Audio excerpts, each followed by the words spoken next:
Student welcome to my YouTube channel. आज हम आपके सामने लेके आए हैं पूरक कोणों के त्रिकोणमितीय अनुपात, मतलब कि इनके फॉर्मूले क्या होते हैं। जो आपकी प्रश्नावली 8 से स्टार्ट होती है उसके अंदर किस तरीके से क्वेश्चन पूछे जाते हैं उनके लिए आपके कुछ फॉर्मूले हैं जिनको आपको याद करना है, और इनको याद करना कुछ ज़्यादा कठिन नहीं होता है। तो साथ में इनका प्रूफ भी जानने किस तरीके से इनको प्रूफ किया जाता है। तो सबसे पहले इनका पहले फार्मूला के इनके फार्मूले देखते हैं क्या होते हैं आपके। जैसे कि आपको दे रखा होगा अंदर साइन कोष्टक में दे रखा हो 90 माइनस ए, तो इसका क्या फार्मूला होता है। तो इसको आपको ट्रिक है बहुत अच्छी, जैसे कि साइन 90 माइनस ए, ये सभी आपके पॉजिटिव होंगे। क्या होंगे? सभी आपके क्या होंगे? पॉजिटिव होंगे। वो भी आपका क्या होगा? ये आपका कोस ए होगा। क्या होगा आपका? ये कोस ए। देखो साइन का कोस ए होगा, अब जब कोस निकालोगे तो उसका क्या होगा? साइन ए। आ रही है इतनी बात समझ में? और ये सभी आपके पॉजिटिव होंगे। इसी प्रकार आपका जो tan 90 माइनस ए क्या होगा? जो आपका tan होगा वही आपका कोट होगा, मतलब tan का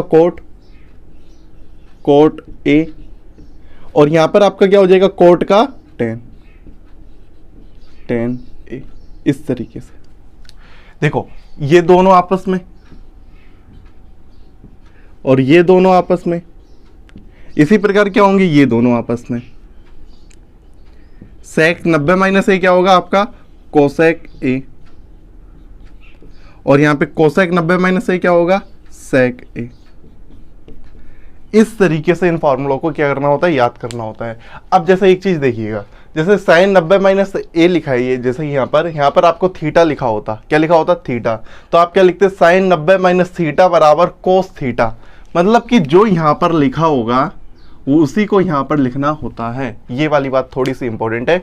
बस इतने ही 6 फॉर्मूले हैं अगली प्रश्नावली 8C के लिए, और इन्हीं को हम प्रूफ जानेंगे किस तरीके से इनको प्रूफ करा जाता है। अब जैसे कि हम आपको बताएं, जैसे जो ये आपके इनके जो हम प्रूफ करवा रहे हैं वो ओनली हाई स्कूल लेवल के लिए, मतलब कि 10th लेवल के लिए। इसका 11th में जैसे कि आपका आ जाता है साइन 90 प्लस ए, क्या आ जाता है यहाँ पर? प्लस आ जाता है, और 180 अंश माइनस है। ये सब आप 11th क्लास में सीखोगे, और इसमें बस इन्हीं का प्रूफ है। इनको कुछ अलग तरीके से प्रूफ किया जाता है, जैसे कि क्लास 10th में किया जाता है, उन्हीं को आप सीखेंगे किस तरीके से करना है। तो देखते हैं। पहले हम क्या करेंगे? एक ट्रायंगल बनाएंगे जिसके अंदर हम बी को हम क्या देंगे? समकोण देंगे। बी को हमने क्या दे दिया? समकोण दे दिया। अब कोण ए की बात हो रही है तो इसको हम क्या दे देते हैं? कोण ए। इसको दे देते हैं सी। अब जैसे इसके अंदर हम एक ही एंगल की बात करेंगे, और इसके अंदर हम किसकी बात करेंगे? जैसे ये आपका बिल्कुल सेम बना लेते हैं ए, और यहाँ पर सी। इसमें करेंगे सी एंगल की बात। आ रही है बात समझ में? इसमें ए एंगल की बात करेंगे, इसमें सी एंगल की बात करेंगे। अब देखो, अच्छा पहले सी एंगल का मान भी निकाल लेते, कैसे निकाला जाएगा, क्योंकि आपको पता है बी समकोण है। बी समकोण का मतलब क्या है कि कोण बी का मान कितना है आपका? 90 अंश है। तो अब देखो क्या होगा आपका, यहाँ पे आप क्या लिख सकते हो? कोण ए प्लस कोण बी प्लस कोण सी का मान कितना होता है? 180 अंश। क्योंकि आपको पता है तीनों कोणों का योग कितना होता है? 180 अंश किसी भी त्रिभुज में। और आपको दे रखे कोण बी आपका समकोण है, मतलब कि कोण बी का मान कितना है आपके? 90 अंश है। तो कोण ए प्लस 90 अंश प्लस कोण सी बराबर 180 अंश। जब ये 90 अंश उधर जाएगा तो 180 अंश में से माइनस हो जाएगा, तो बचेगा कि आपके पास कोण ए प्लस कोण सी बराबर 90 अंश। अब देखो यहां से आप कोण सी का मान निकाल लो। कोण सी बराबर आपका क्या हो जाएगा? 90 माइनस कोण ए। ये आपका क्या हो जाएगी? वैल्यू हो जाएगी कोण सी की। अब देखो एक बात याद रखा करो, जैसे ये यदि हम ये देखो कोण का चिन्ह होता है, जो आपकी इस तरीके का चिन्ह होता है, ये आपका किसका होता है? कोण का चिन्ह होता है। यदि ये साइन के अंदर पहुंच जाता है तो कोण का चिन्ह आपके क्या होते हैं? हट जाते हैं। जो कोण के चिन्ह होते हैं वो आपके क्या होते हैं? हट जाते हैं। ये वाली बात और आपकी इंपॉर्टेंट होती है। अब इसके अंदर हम सभी के मान निकालेंगे, और इसमें हम सभी साइन सी के मान, मतलब सी के लिए निकालेंगे, यहाँ पर ए एंगल के लिए निकालेंगे। बात समझ में आ रही है? अब देखो कैसे हम निकालते हैं। देखो यहाँ पर हम निकालते हैं साइन ए का मान निकालेंगे। किसका निकालेंगे? साइन ए का निकालेंगे, कोस ए का निकालेंगे, और किसका निकालेंगे? टेन ए का निकालेंगे, और इधर और हम किसका निकालेंगे? कोट ए का निकालेंगे, और किसका निकालेंगे? सेक ए का निकालेंगे, और कोसेक ए का। इन सब की वैल्यू निकालेंगे। अब इधर देखो क्या रखो, इधर हम सबकी सी की वैल्यू निकालेंगे, मतलब कि हम निकालेंगे किसकी? साइन सी की वैल्यू निकालेंगे। और इस पे थोड़ा सा गैप छोड़ते हैं, इसमें निकालते हैं कोस सी की वैल्यू, और गैप छोड़ते हैं, इधर निकालते हैं टेन सी की वैल्यू। ठीक है, इधर आगे गैप छोड़ देते हैं इधर। अब आगे देखो टेन सी के बाद आपका क्या बचा, कोट सी का मान निकालना, और आपका क्या बचा, सेक सी, और अगला क्या बचा आपका, कोसेक सी। सी एंगल की बात करेंगे, इस वाले ट्रायंगल में सी एंगल की बात करेंगे, और इस वाले एंगल में हम ए एंगल की बात करेंगे। फिर देखेंगे क्या रिलेशन आपका निकल कर आता है, और आपकी यही आपका प्रूफ हो जाएगा टोटल। अब देखते हो कैसे करेंगे। अब देखो साइन ए कैसे निकालेंगे। देखो हमने अभी कुछ समय पहले हमने आपको बताया था लाल बटे कक्का, उससे हम सबको फार्मूले में याद है के ए। अब देखो एल बटे के, आधार बटे कर्ण, और लंब बटे आधार। तो ये सब किसके फार्मूले होते हैं, ये पहला होता है साइन का, दूसरा होता है कोस का, तीसरा होता है टेन का, और इन्हीं का उल्टा कर दो तो आपका ये कोट का, ये सेक का, ये कोसेक का होता है। हम जब इस एंगल की बात कर रहे हैं तो इसके सामने वाला ये आपका हो जाएगा लंब, और ये आपका क्या हो जाएगा, आधार, और ये आपका क्या हो जाएगा, कर्ण। इतनी वाली बात तो आपको समझ में आ रही है। अब देखो साइन ए की बात कर रहे हैं तो साइन ए क्या होता है, लंब बटे कर्ण होता है। क्या होता है, लंब बटे कर्ण। अब देखो लंब ये आपका, लंब मतलब क्या है आपका, बी से लेके सी तक लंब है आपके बी सी, और कर्ण कितना है आपके पास, ए से लेके सी तक, ए सी। इतनी बात समझ में आ रही है। अब देखो कोस ए, क्या चीज आपका ये कोस ए, कोस ए क्या होगा आपका, आधार बटे कर्ण। आधार कितना है आपका, बी ए या फिर ए बी लिखो, ए बी बटे कर्ण कितना है आपके पास, सी ए लिखो या फिर ए सी लिखो। इतनी बात समझ में आ रही है। अब देखो टेन ए की, टेन ए आपका क्या होता है, लंब बटे आधार। लंब कितना है आपके पास यहाँ पर, बी से लेके सी तक, आधार कितने हैं आपके, ए से लेके बी तक। इस तरीके से आप ये निकाल सकते हो। अब देखते हैं इधर कोटे। कोटे क्या होता है आपका, आधार बटे लंब। क्या होता है, आधार बटे लंब। आधार कितना है, ए बी। लंब कितना है आपके पास, बी से लेके सी तक। अब जो आपका सेक ए होता है वो आपका क्या होता है, कर्ण बटे आधार। क्या होता है, कर्ण बटे आधार, या फिर कह सकते हो कोस ए का उल्टा, इसको उल्टा कर दो, ए सी बटे ए बी। या फिर ऐसे भी देख सकते हो कर्ण बटे आधार। कर्ण कितना है आपके पास, ए से लेके सी तक। आधार कितना है, ए से लेके बी तक। अब जो कोसेक ए होता है वो क्या होता है आपका, कर्ण बटे लंब। कर्ण कितना है आपके पास, ए से लेके सी तक, मतलब कि ए सी, ए सी अपॉन लंब कितना है आपसे, बी से लेके सी तक, बी सी। या फिर कह सकते हो ये आपका साइन का उल्टा होता है। देखो बी सी बटे ए सी था तो क्या हो जाएगा, ए सी बटे बी सी। इतनी बात आपको समझ में आ रही होगी। ये हमने कुछ नहीं किया, बस इसी के अकॉर्डिंग इनकी वैल्यू हमने लिख दी। अब देखो हम क्या करेंगे, अब सी एंगल की बात करेंगे। किसके एंगल की बात करेंगे, सी एंगल के लिए। तो सी एंगल के सामने वाली, सी एंगल के सामने वाली भुजा आपकी क्या होगी, लंब। मतलब कि आपकी जो ये वाली भुजा है ये आपकी क्या होगी, लंब। तो जब ये लंब हो चुकी है तो आपकी ये क्या बन जाएगी, आधार। ये आपकी क्या बन जाएगी, आधार। तो बची हुई ये तो आपकी सबसे बड़ी भुजा, आपको पता है ये तो कर्ण होती है। इतनी बात समझ में आ रही है कि इसके सामने वाली भुजा ये लंब, ये आधार और ये कर्ण। अब इनके लिए भी हम सब काम करेंगे। किसके लिए, साइन सी। साइन सी के लिए क्या करोगे, लंब बटे कर्ण होता है। क्या होता है आपका ये लंब बटे कर्ण। तो लंब अब की बार कितना है आपको देखो ध्यान से, लंब कितना है, लंब है आपके पास ए से लेके बी तक, बटे कर्ण कितना है आपके पास, देखो कर्ण है आपके पास ए से लेके सी तक। इतनी बात आपको समझ में आ रही है। अब देखो यहाँ पर कोसेक सी, यहाँ पे कोस सी। ये कोस सी क्या होता है आपका, आधार बटे कर्ण। आधार कितना है आपसे लेके यहाँ से देखो बी सी। आधार कितना है आपके बी सी। अब देखो कर्ण कितना है आपके पास, ए से लेके सी तक, ए सी। आपको बात तो क्लियर हो ही रही होगी। अब यहाँ पे टेन सी भी देख लेते हैं। टेन सी क्या होगा आपका, देखो टेन सी होता है आपका लंब बटे आधार। इधर देख सकते हो लंब बटे आधार। लंब कितना है आपसे, ए से लेके बी तक, ए बी।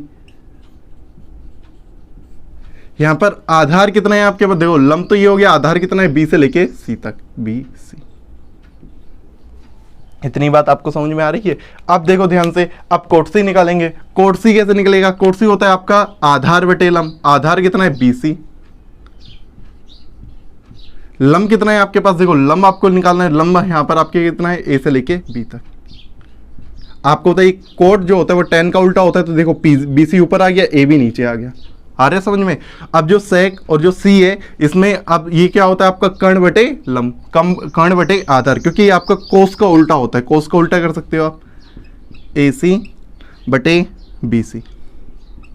देख सकते हो कर्ण कितना है, A से लेके C तक है, आधार कितना है आपका, B से लेके C तक है। ये वाली बात समझ में आ रही है। अब कोसेक C की बात करेंगे। कोसेक C क्या होता है आपका कर्ण बटे लंब। कर्ण कितना है आपके पास, A से लेके C तक। लंब कितना है आपके पास, A से लेके B तक। इतनी बात आपको समझ में? देखो इसका उल्टा AC बटे AB, क्योंकि कोसेक जो साइन का आपका क्या होता है, उल्टा। अब देखो, अब कहोगे सर हमने ये तो दोनों काम कर लिए हैं, बिल्कुल ये अलग है, ये आपका अलग है। अब देखो ये हमने काम कर लिए हैं। अब हम देखो आपको बताएं कि यहाँ पर हम C एंगल का मान रखेंगे। क्या है आपका कोण C का मान है 90 माइनस कोण A। अब देखो इंपॉर्टेंट बात, जब हम साइन अंदर लिखते हैं, C को हम जब साइन के अंदर लिखते हैं तो कोण का चिन्ह नहीं लगाया जाता। मतलब कि कभी ऐसे नहीं लिखोगे साइन कोण C। जब इसको C को बाहर लिखेंगे, मतलब कि साइन या कोस कुछ नहीं लगाया जाता है, तब लिखा जाता है कोण C में। मतलब कि ऐसा कभी भी नहीं लिखा जाता है, इसीलिए ऐसे नहीं लिखते हैं। और यहाँ पर जब भी बार एंगल लिखा जाता है तो इस तरीके से लिखा था, कोण के साथ, कोण C। ये वाली बात समझ में आ रही है? तो कोण C बराबर 90 माइनस कोण A है, तो इसको कैसे लिखोगे C की जगह? तो लिखोगे साइन, यहाँ पर लिख दोगे 90 माइनस A, कोण का चिन्ह हट जाता है, तो यहाँ पे क्या लिख दोगे 90 अंश माइनस का A। आगे समझ में? अब देखो बराबर, अब इनकी वैल्यू आपको कहां से मिलेगी, इधर से। कहां से मिलेगी, इधर से, क्योंकि आपका ये दोनों है तो एक ही त्रिभुज। इसको बस समझाने के लिए हमने इधर आपका दूसरा त्रिभुज बना दिया, क्योंकि हम ये इसी C एंगल ही की बात कर रहे हैं।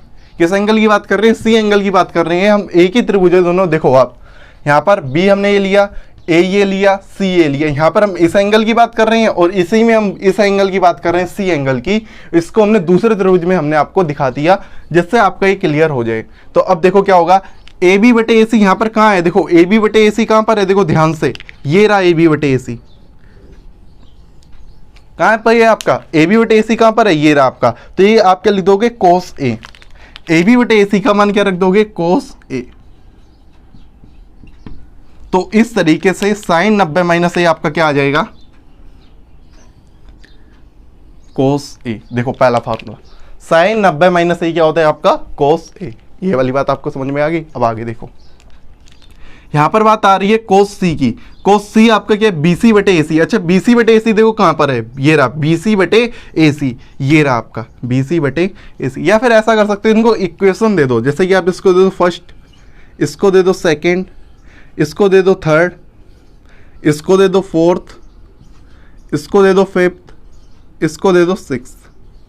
अब जो ये वाली मान आपने रखा था AB बटे AC का मान, AB बटे AC का मान कौन से इक्वेशन से लिखा था, इक्वेशन सेकंड से। यहाँ पे लिख सकते हो समीकरण नंबर, यहाँ पे लिख दो समीकरण नंबर 2 से, ऐसे कोष्टक में लिख सकते हो।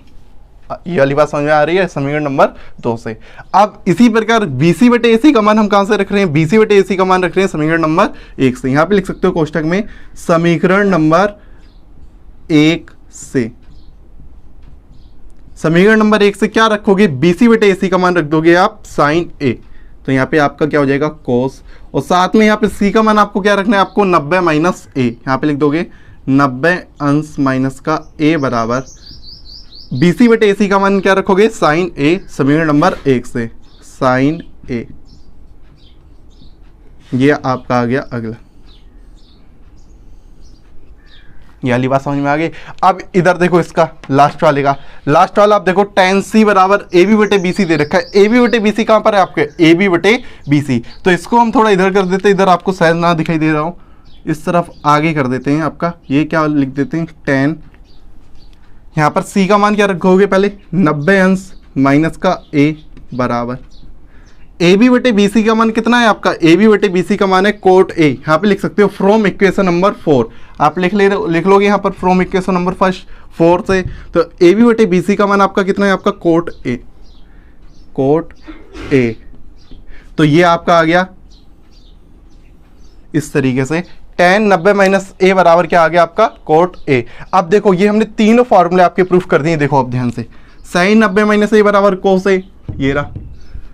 कोस 90 माइनस ए बराबर साइन ए, ये रहा आपका कोस 90 माइनस ए बराबर साइन ए। और यदि टेन, देखो टेन 90 माइनस ए बराबर कोट ए, टेन 90 माइनस ए बराबर कोट ए।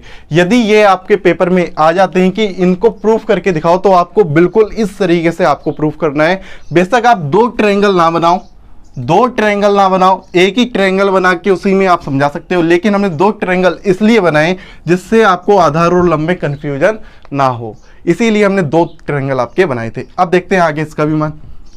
BC बटे AB का मान कहाँ पर है? BC बटे AB का मान ये है फ्रॉम इक्वेशन नंबर 3। यहाँ पे आप लिख सकते हो फ्रॉम इक्वेशन नंबर 3 से, मतलब कि समीकरण नंबर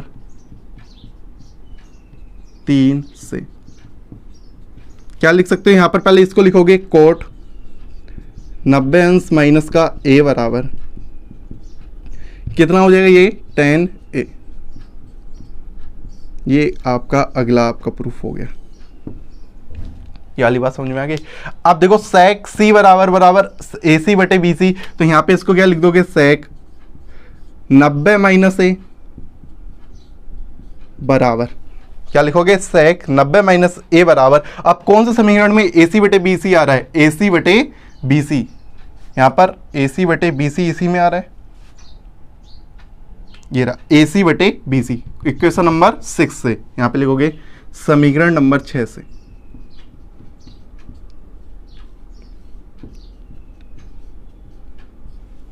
देखो समीकरण नंबर 6 से क्या है? AC बटे BC का मान क्या है? कोसेक A, तो यहाँ पे क्या लिख दोगे? Cosec A। तो ये आपका प्रूफ हो गया। अब देखते हैं लास्ट वाला, कौन सा देखते हैं? लास्ट वाला कोसेक AC बटे AB बराबर क्या होगा? देखो AC बटे AB कहाँ पर है आपका? AC बटे AB है यहाँ पर, समीकरण नंबर 5 से। क्या लिखोगे? समीकरण नंबर 5 से। समीकरण नंबर 5 से आपका क्या हो जाएगा? इधर लिख देते हैं हम कोसेक C का मान रखो पहले 90 माइनस A बराबर AC बटे AB का मान समीकरण नंबर 5 से आपका क्या हो जाएगा? AC बटे AB का मान हो जाएगा sec A, तो इसको क्या लिख दोगे? sec A। इस तरीके से आपके 6 फार्मूले आपके प्रूफ हो गए हैं। मतलब 6 फार्मूले आपके कौन से हुए? देखो पहला आपका ये, दूसरा आपका ये, तीसरा आपका ये, फोर्थ आपका ये, फाइव्थ आपका ये, और सिक्स्थ आपका ये। इस तरीके से आपके 6 फार्मूले हैं जो 8C में बहुत ही ज़्यादा इंपॉर्टेंट है। इनको आप डायरेक्टली भी याद कर लो, इनका यदि आपको प्रूफ नहीं देगा, मतलब इसको समझ लो कि किस तरीके से इनको प्रूफ करना पड़े। यदि कभी कभार भी यदि पेपर में आ जाए तो उसको आप प्रूफ कर लो। तो ये आपके 6 थे जो आपकी नेक्स्ट एक्सरसाइज के लिए बहुत ही ज़्यादा इंपॉर्टेंट है। अब हम अगली एक्सरसाइज में आपको प्रश्नावली 8C के क्वेश्चंस आपको लगवाएंगे। तो मिलते हैं आपको नेक्स्ट वीडियो।